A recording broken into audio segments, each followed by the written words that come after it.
What's in your toolbox? Find out on this week's Talk Gnosis. How many tools do you need in your toolbox to spread the light of Gnosis?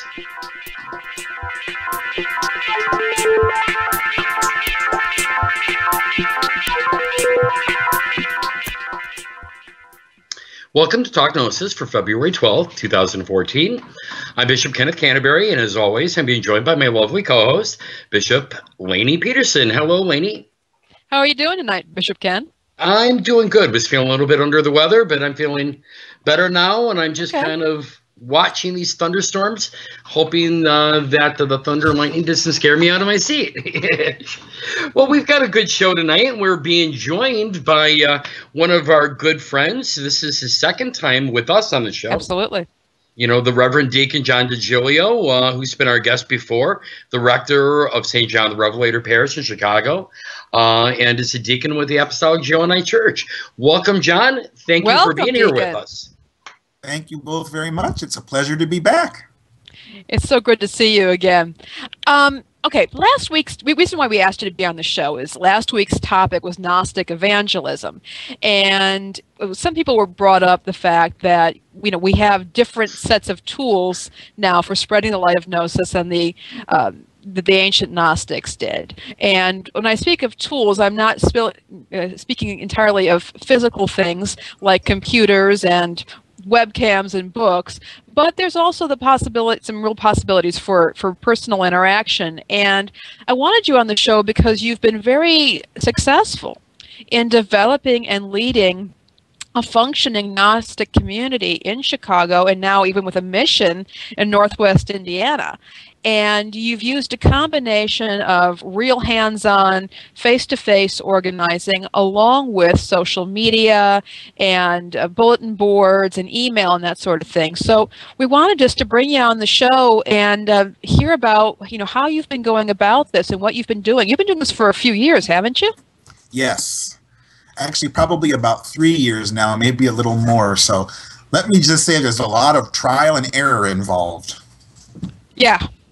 I can imagine. And can you tell us a little bit about what, I guess we should begin with, we usually begin with the things that do work, but can you tell us a little bit about the things that maybe haven't worked so well?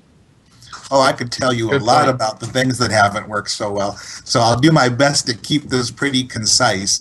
One of the difficult things about what we do today is we have so much that's available to us. So when I first decided it was time to put a mission here in Chicago, for example, I threw myself into every possible venue I could find. So I was on Facebook, I was on Twitter, I was putting up posters in local cafes, I was on Meetup, the list, anything I could find, I was trying to do it, kind of like throwing, spaghetti at the wall, as they say. I was hoping that something would stick. And over time, I learned that maybe there was a little too much going on, if for no other reason than I'm human and I have my limits. Sure. So, one of the things that I caution anybody who's just getting started in all of this is knowing what your limits are. The more venues that you open up, in other words, the more directions you're going to take, you have to be there and be available. So you're not just creating something static and throwing it out there. People will be looking to interact with you. Right. So you've got to be ready to be able to then interact in all of these different areas that you've chosen. And that made my first year very difficult. I felt like I was stretched thin. So it's like, yes, you're throwing this out, but when you're doing that, you're also creating obligations for yourself. Correct. Absolutely.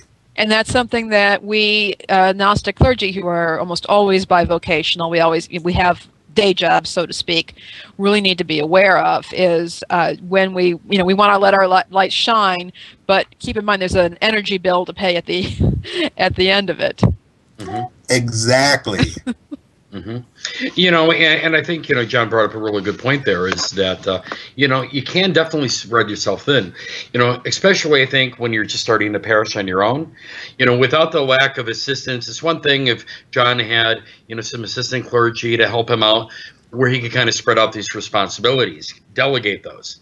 But when you're trying to do all these things yourself, I think that is probably one of the large mistakes that people do when they're kind of parish building or trying to spread, is you do spread yourself thin. And then if you can't fulfill those obligations, if you can't answer emails, you can't answer texts, you don't have time to talk to everybody on the phone, people feel like you're not paying attention to them, and then they start dropping wayside. Exactly. It becomes very counterproductive, even for you, because it is exhausting, both physically and financially. You know, one of the first things that I did was Facebook ads. And, you know, I thought this was a great idea. Of course, they're not free, so I was pouring money into this. And you look at the metrics that you're getting, and you say, wow, I'm getting thousands of hits. Right. The problem is those hits weren't really meaningful interactions, so it just didn't translate. And after doing this several times, it sort of struck me that I was spending money on nothing.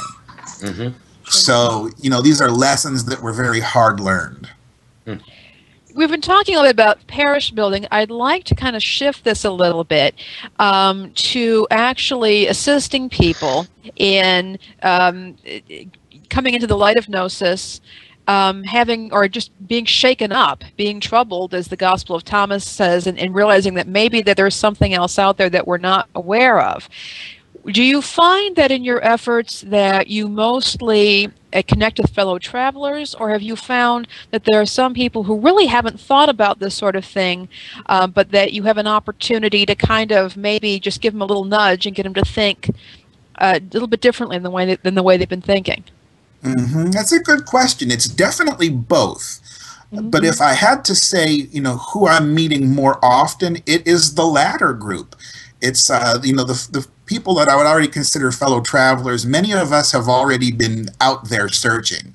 So we found things that we use pretty regularly. What I find interesting is the number of people that I'll get an email or a tweet from just saying, you know, I've heard of this concept, or, you know, whatever it may be, and I happen to come across something that you wrote or something that you said, you know, I'd love to talk to you more about it. So definitely I would say the bulk of the people I meet are really new to this, or, you know, it is something that has just sort of made them, you know, wake up or jarred them in what they've currently been doing. So it's very interesting, because I did think initially it would be the fellow travelers that I'd hear most from. But I think most of us are set in our ways, so. Okay. Have there been any specific types of content or things that you have said or done that seem to attract that kind of attention from people who are seeking, or maybe not seeking but start to seek because you touch something in them? Yes, and I would say it's the more personal pieces. You know, one of the things that I've learned is, you know, any one of us can retweet or post something that we've read somewhere because it's beautiful or it touches us, and others may like that, and they may use it, you know, on their own pages or things. But when you're talking about something that's very personal, now it's just not them looking at something and saying, oh, that's beautiful, or, you know, that's interesting. Now you're connecting with somebody who says, you know, I've been in this same position, and there's a kindred spirit that I want to interact with. Okay. So, you know, the conversations that I've had have really been based on when I'm posting more personal things, talking about my own experiences and things like that. Now that's really interesting, because I guess I sometimes think about, you know, maybe people don't want to hear about my own rantings and ravings or my own thoughts, and that I would rather share something done by an academic. But you're saying something very different here, and I find that fascinating. And, you know, I find myself the same way. I love to read the more academic pieces, but with the more academic pieces, there's this disconnect in many ways. It's fascinating, it's interesting, but it doesn't really necessarily speak to me. So I'm going to put this over here on the side and use it where I can. But if I sit down and read something that somebody, you know, one of my, as you said, fellow travelers, one of my brothers or sisters has written on Facebook, it stands out to me more. You know, it's more exigent, if you will. This is something that I really want to understand because it's coming from someone, you know, who's experiencing something. And I think, as most of us will say, you know, part of what makes us Gnostic is that's what we're looking for. We're looking for that experience, not so much what we're being told by, people who have written different things or whatever it may be. We're looking for that experience, and that's what unites us. That is really fascinating. What do you think, Bishop Ken? Well, I think that John hit it right on the head. I think too many times, people are either using media or even in personal interactions, they're quoting sources, they're quoting, the Gospel of Thomas. If you're a Martinist like me, you may throw some Martinism in there and quote some Louis-Claude Saint-Martin. But that's not, I think, what people are looking for, because they can pick up a book, they can go on the internet. I mean, they don't need us to find information. And if all we're doing is passing on information, well, there's a great resource. It's called the World Wide Web. They don't need us for information. What people want from us is, and John nailed it, is they want our experience. They want to, yes. What transformation, what has this done to you? How has this affected your life? I try not to give everyone exactly my own personal gnosis and my own personal experiences, but I will let people in like little tiny windows, because I don't want people to think that the things that I do, the things that I experience, is necessarily going to work for them, because this is what's worked for me. And that's why it's a very personal experience. But on the same token, I can relate to them what this has done, but not only what that experience was, but the effects that it had on me. And that's what people really want to hear. And I think they really kind of want to hear kind of the emotional end, and not just kind of the logic and very cut and dry and very kind of stoic. And I read this in a book, and it sounds like I'm sitting in a college class, because they can experience that any place. They can go to a lecture on campus and find that. But I think when they're coming to us, they're looking for that experience that kind of raises the, that level of them, where they're going, wow, that's what I want. What he's got, that's what I want. Exactly. One of a great example I can use is when I first started doing this in Chicago, I was going to coffee shops, putting up these wonderful posters, and I had these little hand cards that I made. Our mission here was named after Bernard Montfabre-Palapot, and his picture was on it, as well as the AJC logo. And people would look at that and say, oh, that's neat, but it meant nothing to them. Right. But when I began to put things on the brochure, like, if you're looking for a more inclusive Christianity, I've found a home, that was something that really spoke to people. It wasn't the symbology and the other things. It was this, again, where does it touch them? So, many of us in the past have talked about the Starbucks model, in the sense of, we love to hate Starbucks, but what works for Starbucks? Starbucks reaches you no matter where you are. They have a way of touching you. It's not just a matter of going out. It's sort of like building your own brand. And I think that's the brand that's behind Gnosticism, is it's the experience. So more so than anything else, our literature is wonderful. It's rich. It's diverse. I'm a librarian by trade. I love to give away books to help people get started. But what keeps them coming back is what they find when they come and they sit in on a reading group meeting, or they attend an agape meal, or one of the services. Something touches them, and that's what brings them back. We were talking about things that didn't work before. You're talking about Facebook ads not working all that well. It does seem, though, that Meetup has worked pretty well. Yes. And I think with Meetup, what you find is Meetup is organized by interests. Yeah. So these are people who are looking for kindred spirits. Whether your interest is in, making sushi at home, or in our case, sitting down and reading and talking with other Gnostics, it's the chance to connect with people versus just information. And I think that's the difference. As Ken said earlier, you can go to Google, you can go to Wikipedia and read about Gnosticism till you're blue in the face, but you haven't experienced it until you've sat down with others and shared that kind of fellowship.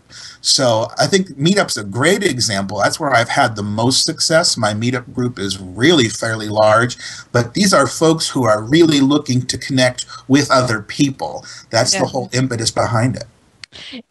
And I think that's a good point. When we're doing something that is spiritual, that is based in community, that is what a church is. It is community. It does require that personal touch and getting together. We can do a lot over the web to, make connections, but it's ultimately, okay, we've made the connection, now we got to get together. And I know from being a part of your community, just the love that builds up over time when you see people on a regular basis and you come to really care. And that's where I think where we are better prepared then to receive the goodness that is trying desperately to penetrate into the world that we live in. Mm-hmm. When we have that love there. That's a wonderful observation, Bishop Laney. I mean, you've seen it yourself. When the group gets together, people are genuinely excited to see one another. Absolutely. There's a lot of hugging and that sort of thing. It's not just we all show up, have something, and leave. There's a real human aspect to this that I personally love, having experienced so many traditions in the past. When I say I found a home and I found a family, I mean it. Yeah. We really Absolutely. I just want to, throw in here real quick. We're running a little low on time. But, for me, this was one of the reasons I've always kind of invited people even to like liturgy or to Mass pretty quickly in the process. I mean, I've always encouraged discussions with them, but it's like, you know what? Come to Mass. Come to Mass, and then come to Mass, experience Mass, and then let's go out afterwards and let's have a bite to eat. Let's have a meal. Let's grab some coffee with some people. And sit around and you can tell us about your experience and what this meant to you. And many times for those outside of kind of the apostolic Gnostic community, they may be a little shocked. They say, well, this looks a little familiar. It's a little familiar, but it's not familiar. So they see things that are familiar, things that aren't, and it can really lead to some nice discussions. But then I think, just as Lainey had pointed out, and so did you, they see the interactions between everyone, and they see the genuine love and brotherhood that everyone shares, and it gets back to that experience. Yeah, I want to be part of this. This is something that I can see the transformation in that person's life and what this means to them. This has been fascinating. I really appreciate you on here, John. Yeah, really do. I just want to give you kudos for all of the great work I have personally been witness of watching you doing there in Chicagoland for the last few years. I think you've done a tremendous job. The AGC has definitely got themselves a very, very, very fine deacon and priest one day with Reverend John. Thank you. Thank you so much for all of your efforts. Now, Deacon John, I'm going to bug you a little bit more here because we're coming into the news section, and we've been talking a lot about the AJC Conclave that's going to be taking place up in Chicago, and Deacon John is heading that effort. And there is kind of a deadline for letting you know if for people to let you know their plans. Could you explain what's going on with that? Absolutely. February 18th is sort of what I would call a soft deadline, in the sense that I just need to know if people are interested in attending, if they can guarantee to me, what dates they'd like to be there.